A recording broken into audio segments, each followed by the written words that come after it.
यह कहानी है जॉन नाम के एक मछुआरे की, जो हर रोज की तरह अपनी छोटी नाव लेकर समुद्र में मछली पकड़ने के लिए निकलता है। लेकिन इस दिन कुछ अलग होता है।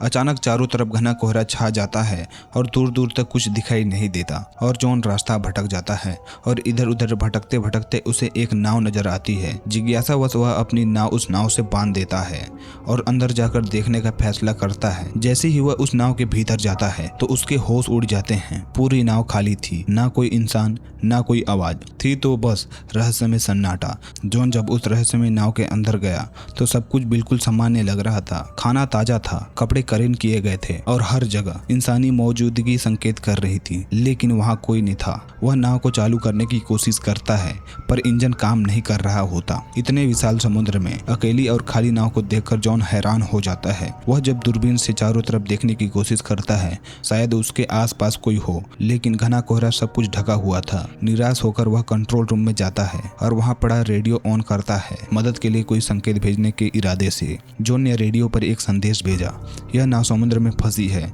कोई सुन रहा हो तो जवाब दें। संदेश भेजने के बाद उसने सोचा अब अपनी छोटी नाव में लौट जाना चाहिए, लेकिन जब वह बाहर आया तो उसकी नाव वहां नहीं थी, जबकि उसने अच्छे से बांधा था। उसकी हैरानी और बढ़ गई जब देखा कि चारों तरफ फैला कोहरा अचानक साफ हो गया और आसमान एकदम खुला था। अब दोपहर का समय हो चुका था। जॉन को समझ नहीं आ रहा था कि यह सब क्या हो रहा है। वापस लौटने का कोई रास्ता न देख उसी खाली जहाज पर लौट आया और नक्शे के सहारे रास्ता ढूंढने लगता है। जॉन अब समझने की कोशिश करता है कि वह आखिर कहाँ है और अपने घर कैसे लौट सकता है। और परेशानी यह थी कि उस रहस्यमय नाव का इंजन खराब था।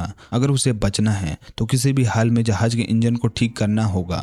वह पूरे जहाज में टूल बॉक्स तलाशता है और कड़ी मेहनत के बाद वह इंजन ठीक कर लेता है। उसके लिए यह एक बड़ी राहत थी। अब वह नाव चालू हो जाती है और दिशा भी धीरे धीरे समझ आने लगा था, लेकिन खतरा टला नहीं था। जॉन कंट्रोल रूम में जाकर फिर से रेडियो से संपर्क करता है, मगर इस बार भी कोई जवाब नहीं देता। सब कुछ अब भी रहस्य में डूबा था। फिर वह लड़का ऊपर आता है और उसे अचानक टॉयलेट लग जाता है। कोई आसपास नहीं था तो उसने सोचा समुद्र में ही कर लेता हूँ। जैसे ही वह किनारे जाता है, अचानक किसी ने पीछे से उसे धक्का दे दिया और वह सीधा पानी में गिर जाता है। हालत बेहद खतरनाक हो जाती है, लेकिन उसने रेलिंग को पकड़ रखा था और किसी तरह खुद को डूबने से बचा लिया। हवा और पानी का दबाव इतना ज्यादा था कि वापस नाव तक आना मुश्किल हो गया था, मगर उसने हार नहीं मानी। हिम्मत जुटाकर धीरे धीरे रेलिंग के सहारे ऊपर चढ़ जाता है, पर इस बीच उसका काम पूरा नहीं हो पाया तो वह दोबारा टॉयलेट जाने लगा। जैसे ही वह नीचे आया, अचानक किसी ने जोर से दरवाजा बंद कर दिया। जॉन ने पहले इसे हवा का असर समझा और ध्यान नहीं दिया, लेकिन बाहर निकलने की कोशिश की तो दरवाजा बाहर से बंद था। अब वह हैरान रह गया। उसने दरवाजा खोलने की हर कोशिश की, यहाँ तक उसने जेब से एक सिक्का निकालकर ताले में फंसा दिया, मगर बेकार गया। अब उसे लगने लगा कि इस जहाज पर वह अकेला नहीं है, कोई है जो उसे परेशान कर रहा है, जो दिखता नहीं लेकिन हर वक्त मौजूद है। उसे लगने लगा कि उसके साथ कोई बेरहमी से खेल रहा है। वह जोर से चिल्लाया, कृपया जो भी हो दरवाजा खोल दो, मैं कोई चोर नहीं हूँ, बस देखने आया था। लेकिन कोई जवाब नहीं आया। अब उसे लगने लगा कि अब मदद की कोई उम्मीद नहीं है। वह कैबिन की तरफ बढ़ा और अंदर जाकर देखा तो अंदर जो देखा उसकी रूह कांप गई। वहां खून के धब्बे थे, डरावना माहौल था, पर उसने डर को नजरअंदाज कर दिया और एक कैंची उठाकर दरवाजा खोलने की कोशिश करता है, लेकिन ताला अब भी नहीं खुला। तभी पूरी नाव जोर जोर से हिलने लगी और जैसे कुछ बड़ा होने वाला हो। जॉन बेहद घबराया हुआ था। तभी उसकी नजर ऊपर की खिड़की तरफ पड़ी। किसी तरह उस खिड़की से बाहर निकलता है और चारों तरफ देखा तो उसे एक विशाल कार्गो जहाज उसकी ओर आता नजर आता है। उसकी दिशा सीधी थी, उसी नाव की तरफ थी। जॉन को समझ आ गया कि अगर वह जहाज टकरा जाता है तो सब कुछ खत्म हो जाएगा। उसे सिग्नल देने का सोचा, लेकिन उसके पास कुछ न था। जोर जोर से हिलाने लगा ताकि उसे कार्गो शिप पर बैठे कोई आदमी देख सके, लेकिन अफसोस इतने प्रयास के बाद भी उसकी नजर किसी पर नहीं पड़ी।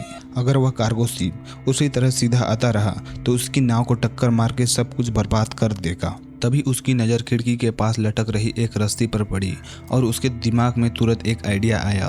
अगर वह रस्सी का इस्तेमाल करे तो शायद जहाज को रोका जा सके। उसने जल्दी से रस्सी बांध ली और बाहर की ओर फेंकी ताकि नाव की गति रुक जाए, लेकिन हालात और बिगड़ गए। रस्सी इंजन के पंखे में जाकर फंस गई और खींचते हुए बाथरूम में अंदर जाकर उसके गले तक अटक गई। उसका दम घुटने लगा और मरने के कगार पर पहुंचकर उसने हिम्मत दिखाई और एक औजार से खुद को आज़ाद किया। उसकी गर्दन पूरी तरह लाल पड़ गई थी, लगभग मरने ही वाला था, बट आखिर पल में खुद को बचा पाया। रस्सी इंजन के पंखे में फंसी हुई थी, जिसकी वजह से रफ्तार थम गई, मगर यह काफ़ी नहीं था। भारी कार्गो शिप फिर भी जाकर उसके नाव से टकरा गई और जोरदार टक्कर के साथ जहाज पूरी तरह से हिल गया। जॉन जमीन पर गिरकर बेहोश हो गया और उसके सिर में गहरी चोट लगी थी। कुछ देर बाद उसे जब होश आया तो उसने देखा कि बाथरूम में पानी भर चुका था, मगर सबसे हैरान करने वाली बात यह थी कि वह समुद्र का खारा पानी नहीं बल्कि एकदम साफ और मीठा पानी था, जैसे कोई जानबूझकर उसे डराने की कोशिश कर रहा हो। वह एक बार फिर से टूट गया। भीख मांगता है, चाहे तुम जो भी हो, प्लीज मुझे जाने दो। लेकिन फिर भी कोई जवाब नहीं आता। अब वह भूखा था और प्यासा भी, बेहद कमज़ोर हो चुका था। जैसे तैसे उसने बाथरूम की शावर का पानी पिया, लेकिन जल्दी ही महसूस हुआ कि पानी ख़त्म हो गया है। फिर उसने सिंक से पानी शुरू किया तो हैरान रह गया। अब वह पानी खारा हो चुका था। उसे तुरंत समझ आ गया कि नाव में कहीं छेद हो गया है और समुद्र का पानी अंदर आ रहा है। यह नाव ज़्यादा देर तक अब नहीं टिकेगी। वह घबराकर दरवाज़ा खोलने की कोशिश करता है, लेकिन लगता है किसी ने उसे बाहर से बंद करके रखा है। रात का समय था और उसके ऊपर से दिखाई कोई अदृश्य शायद दृष्टि शक्ति का इस नाव पर नियंत्रित कर रही थी। पानी तेजी से बढ़ रहा था और जॉन थक कर सो गया। रात में समंदर में भयानक तूफान आया, जिससे नाव पूरी तरह से टूट गई और जॉन भी गंभीर रूप से घायल हो गया था। सुबह जब उसकी आंख खुली तो पानी सिर तक पहुंच चुका था, सिर्फ उसका चेहरा बाहर था। तो अब उसे लगने लगा कि बस कुछ ही पल बचे हैं। तभी अचानक कहीं से क्लिक की हल्की सी आवाज सुनाई देती है, जैसे कुछ खुला हो। जैसे ही जॉन ने हैंडल घुमाया, दरवाजा जोर की आवाज के साथ खुल गया। पानी का दबाव इतना ज्यादा था कि दरवाजा टूटकर नीचे गिर पड़ा और इसी तरह वह बह के निकलने में कामयाब हो गया। बाहर निकलते ही वह सीधा नाव के छत पर गया ताकि ताजी हवा सांस ले सके, क्योंकि ऑक्सीजन लगभग खत्म हो चुकी थी। अब उसे यकीन हो गया था कि कोई अदृश्य ताकत उसे हर हाल में सतानी चाहती है। वह शारीरिक और मानसिक रूप से टूट चुका था और नीचे तरफ पानी लगातार भरा जा रहा था। उसे समझ आ गया कि अब नाव कभी भी डूब सकती है। जॉन तय कर लिया कि अब वह इस जहाज पर नहीं रुकेगा। तभी उसे आइडिया आया। निकालते और टूटे हुए बाथरूम के दरवाजे को इस्तेमाल करके एक छोटी सी राफ्ट बना ली। उसने सब कुछ मजबूती से बांध लिया, लेकिन राफ्ट चलने के लिए कुछ और जरूरी सामान चाहिए था। उसने खाना पानी, जरूरी सामान और औजार खुद को बचाने के लिए रख लिया। फिर बिना पीछे देखे वह जहाज से उतर गया और राफ्ट पर सवार होकर धीरे धीरे समुद्र के आगे बढ़ने लगा। अब वह अपने छोटे से जहाज पे था और उसके सामने एक बड़ी नाव अभी भी खड़ी थी। कई घंटे गुजर गए, लेकिन ना तो ज्यादा दूर जा पाया, ना ही नाव डूबी, जिससे वह समझ रहा था कि 5 से 10 मिनट में डूब जाएगी। वह अब भी उसी हालत में थी। तभी उसके दिमाग में एक आइडिया आया। अगर यह नाव अभी तक नहीं डूबी तो क्यों न इसके रिसाव को ठीक कर लिया जाए। अगर ऐसा हो जाए तो मजबूत आराम से सफर पर जा सकती है। सबसे पहले उसने रिसाव को ठीक किया, फिर पाइप और औजारों को एक पंप की तरह तैयार किया ताकि पानी बाहर निकल सके। उसने जो भी पंप बनाया उसकी मदद से नाव में भरा समुद्र का पानी धीरे धीरे बाहर निकलने लगा। रिसाव ठीक हो गया और आगे की कहानी के लिए हमारे चैनल को सब्सक्राइब करें।